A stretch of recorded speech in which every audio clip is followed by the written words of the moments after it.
આજે દાદીને જરા ચટપટું ખાવાનું મન થયું, તો મને પણ થયું કે લાવ કંઈક નવી વાનગી બનાવીને એમને આપું કે જેથી એમના મોંનો સ્વાદ પણ સુધરી જાય. થોડી તબિયત સારી નથી રહેતી એમની, તો મેં આજે રતાળુની પેટીસ અને ફ્રેશ વટાણાનો રગડો બનાવ્યો અને આ રીતે રગડા પેટીસ બનાવી અને દાદીથી લઈને પરિવારમાં સૌને એટલી ભાવીને કે ના પૂછો વાત. નમસ્કાર, હું કલ્પના અજય નાયક. મારા કિચનમાં આપ સૌનું સ્વાગત છે. તો સૌથી પહેલાં રતાળુની પેટીસ માટે રતાળું જોઈશે. તો આ 3 નાના ટુકડા મેં લીધા છે અને વજનમાં 300 ગ્રામ છે. તો સૌથી પહેલાં આ બધા ટુકડાના આપણે છાલ ઉતારી લઈશું અને એને આપણે સ્ટીમ કરવાના છીએ. તો સારી રીતે એની છાલ ઉતારી લેવાની અને એકવાર પાણી વડે મેં ધોઈ લીધા છે અને સાફ કિચન નેપકિન વડે કોરા કરી લીધા. હવે કુકરમાં આ રીતે નીચે પાણી મૂક્યું છે અને ઉપર ડીશમાં આ રતાળુના ટુકડા મૂકીશું અને ઢાંકણ બંધ કરીને મીડિયમ ફ્લેમ પર 3 સીટી જેટલું બાફી લઈએ. ત્યાં સુધીમાં એક બાઉલમાં 1.5 કપ ફ્રેશ વટાણા લઈશું. એક કપ લીધો અને આ બીજો અડધો કપ. આપણે કઠોળના વટાણા લઈએ ને એને બદલે ફ્રેશ વટાણા લીધા છે. એક બટાકો મીડિયમ સાઇઝનો છાલ ઉતારીને ઉમેર્યો છે અને બંનેને સારી રીતે ધોઈને નિતારી લઈએ. અને ત્યારબાદ એક કુકર લઈએ અને એની અંદર આ વટાણા અને બટાકા લીધા અને લગભગ 1.5 કપ જેટલું મેં પાણી ઉમેર્યું અને મીડિયમ ફ્લેમ પર 3 સીટી જેટલું બાફી લીધું છે. અને હવે જુઓ, સરસ આપણું બફાઈ ગયું છે. તો જે બટાકો ઉમેર્યો હતો ને એને આપણે થોડો આ રીતે એક બાઉલમાં લઈને પ્રેસ કરી લઈશું. થોડા વટાણા પણ લઈ લઈએ કે જેથી રગડાનું જે રસો છે ને તે થોડો ઘટ્ટ થાય. તો આ રીતે પોટેટો મેસર વડે એને છૂંદી લઈશું અને ફરીથી એને વટાણાની અંદર મિક્સ કરી દઈશું.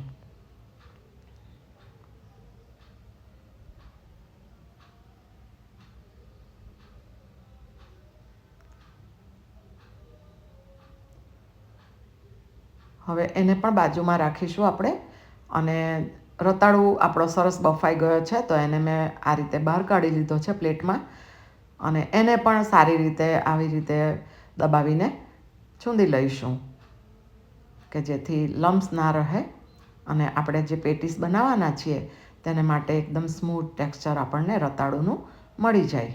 અને આવી અવનવી વાનગી જોવા માટે તમે આ ચેનલને હજી સબસ્ક્રાઈબ ના કરી હોય તો ચોક્કસ કરજો અને બેલ આઇકોન જરૂરથી પ્રેસ કરજો કે જેથી મારી દરેક નવી રેસિપીના વિડીયોનું તમને નોટિફિકેશન મળે અને તમે વિડીયો તરત જોઈ શકો. હવે તીખાશ જોઈએ એ પ્રમાણે લીલા મરચાંની પેસ્ટ લીધી છે, 2 ટીસ્પૂન ધાણા જીરું, 1/2 ટીસ્પૂન કિચન કિંગ મસાલો લીધો છે અને આ રીતે 2 મોટી કળી લસણને છીણીને ઉમેરીશું.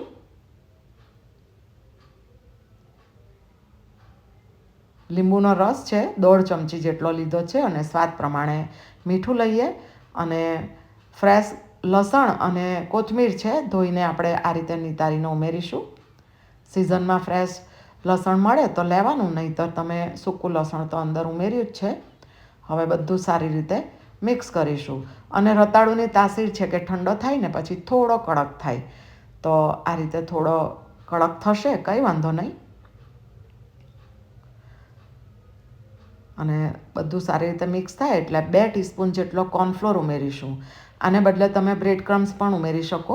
2 ચમચી જેટલો લઈ લેજો અને સારી રીતે મિક્સ કરીશું એટલે આપણું પેટીસ માટેનું મિશ્રણ રેડી થઈ જશે.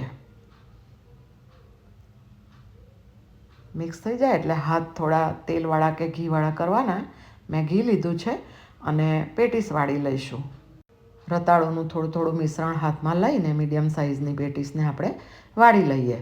અને આ રીતે કોઈ પણ વાનગીમાં કંઈક નવીનતા લાવો ને તો પરિવારને પણ કંઈક નવું લાગશે અને ટેસ્ટ પણ બદલાશે અને ભાવશે પણ ખૂબ જ. અને આજે મારા સાસુમાની તબિયત સારી નથી એટલે એમણે થોડું ચટપટું ખાવાની ઈચ્છા દર્શાવી. તો ઘરમાં રતાળું પણ હતો એટલે મને થયું કે લાવ કંઈક નવું કરીએ.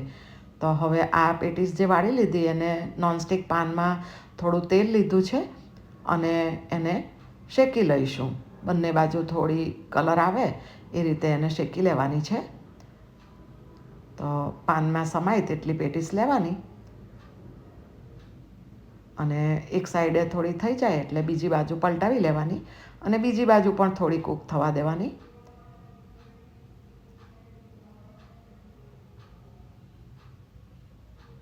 જો આગળ પાછળ બંને સરસ કલર આવી ગયો છે અને રતાળુની પેટીસ આપણી તૈયાર થઈ ગઈ. તો આ રીતે કાઢી લઈશું.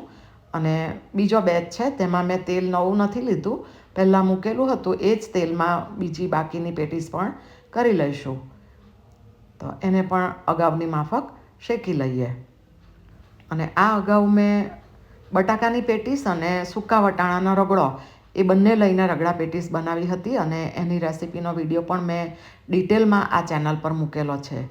તો ચેનલ પર જઈને તમે જોઈ શકો છો. તો આ રીતે આપણી પેટીસ પણ રેડી થઈ ગઈ. તો હવે રગડો બનાવીશું. તો જાડા તળિયાવાળા પાનમાં 4 ચમચી જેટલું તેલ મૂક્યું, હાફ ટીસ્પૂન રાઈ અને હાફ ટીસ્પૂન જીરું અને 1/4 ટીસ્પૂન હિંગ ઉમેરી છે. અને લીલા મરચાંની પેસ્ટ તીખાશ જોઈએ એ પ્રમાણે લેવાની. 15-20 સેકન્ડ એને સાંતળી લઈએ. ત્યારબાદ આ મારી પાસે લસણની ચટણી છે. તમારી પાસે લસણ હોય ને તો 8થી 10 કળી લસણને છૂંદીને ઉમેરજો. પરંતુ આજે મારું લસણ ખલાસ થઈ ગયું છે, મને ધ્યાન જ નહીં રહ્યું. અને આ રગડા પેટીસ બનાવવાનો કોઈ પ્લાન પણ ન હતો અને ચટણી હાજર હતી એટલે મેં લસણની ચટણી ઉમેરી દીધી છે. અને 2 ઇંચ જેટલા આદુના ટુકડાને છીણીને ઉમેરીશું અને બધું અડધી મિનિટ સાંતળી લઈશું કે જેથી આદુ વગેરેનો કાચો સ્વાદ ચાલ્યો જાય. હવે આપણે જે વટાણા અને બટાકાને બાફી લીધા હતા એ ઉમેરી દઈશું. હાફ ટીસ્પૂન હળદર ઉમેરી, 1.5 ટીસ્પૂન ધાણા જીરું, હાફ ટીસ્પૂન કિચન કિંગ મસાલો લીધો છે અને 1 ટેબલ સ્પૂન જેટલો ગોળ લીધો છે. અને સ્વાદ પ્રમાણે મીઠું ઉમેરીશું. આપણે લાસ્ટમાં તીખી અને મીઠી ચટણી પણ ઉમેરવાના છીએ એટલે મેં અત્યારે ગોળ આટલો જ લીધો છે. બટાકા કોઈ મોટી સાઈઝના રહી ગયા હોય ટુકડા તો એને આ રીતે પ્રેસ કરીને મિક્સ કરી દઈશું. ત્યારબાદ પાણી ઉમેરીશું. તો આપણે જે વટાણા બટાકા બાફેલા ને એનું થોડું પાણી મેં કાઢી લીધું છે સાઈડ પર. તો પહેલાં તે ઉમેરી દઈશું. 1/4 વાટકી જેટલું છે અને હજી જોઈશે તો બીજી અડધી વાટકી કરતાં સાધારણ ઓછું સાદું પાણી મેં ઉમેર્યું છે. અને ગેસની ફ્લેમને હાઈ કરીશું અને ઉકળવા દઈએ. અને મને આ રગડાનો રસો થોડો પતલો લાગે છે. મારે 2 બટાકા લેવા જોઈતા હતા, પરંતુ હવે આ રીતે મેં 1 ચમચી ચણાના લોટને સાદા પાણીમાં મિક્સ કરી દીધો છે અને ત્યારબાદ ઉમેરીશ અંદર. એટલે આપણો રગડાનો જે રસો છે તે પ્રોપર જાડો થઈ જશે. અને મારી ભૂલ થઈ ગઈ છે, 1 બટાકો તમે વધારે લઈ લેજો મીડિયમ સાઇઝનો અને એને પ્રેસ કરીને વટાણા સાથે ઉમેરી દેજો. અને આ રીતે તમે ચણાનો લોટ ઉમેરો ને તો પણ ટેસ્ટમાં કશો ફેર પડશે નહીં. હવે જુઓ તમે, આ રસો પ્રોપર આપણો થિકનેસવાળો થઈ ગયો છે. 2 થી 3 મિનિટ હજી ઉકળવા દઈશું કે જેથી મસાલા પણ સારી રીતે સેટ થઈ જાય. હવે ખટાશ માટે લીંબુ છે તો 1 લીંબુનો રસ કાઢી લીધો છે, લગભગ 0.5 ટેબલ સ્પૂન જેટલો થશે.